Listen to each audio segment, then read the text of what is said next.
दिया कि फार्म 45 पे हमने किसको वोट किया, तो ये समझ क्यों नहीं आ रही? ये सुप्रीम कोर्ट ऑफ पाकिस्तान के तमाम जजेस को समझना चाहिए कि हम किसी अदारे के मुखालिफ नहीं हैं। हम कहते क्या हैं, हमारी जंग क्या है, और मेरा जो मिशन है कि हर अदारा अपने आइन की हदूद के अंदर काम करे।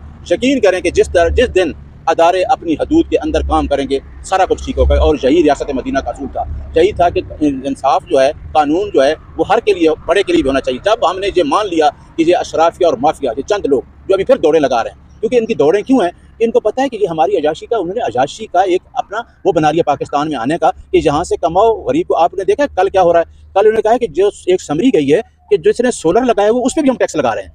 वो भाई तुम क्या कर रहे हो, पाकिस्तान के साथ क्या करना चाहते हो कि लोग अपने घर से जो रोटी का लुकमा खा रहे हैं कहते हैं उस पर अलग हम टैक्स लेंगे। आप लोगों को कहाँ तक, जहन्नम में कहाँ तक पहुंचाना चाहते हो? 25 करोड़ आवाम का मसला है, और वहाँ इमरान खान की कोई जाती जंग नहीं है। इमरान खान के साथ मैं भी ना हूँ, उसके साथ 25 करोड़ आवाम खड़ी होगी, और जिसके साथ आवाम खड़ी होगी इट मीन्स कि वो आवाम की शहरत पे हाथ रखता है, वो आवाम की बात करता है, वो फलाही रियासत बनाना चाहता है।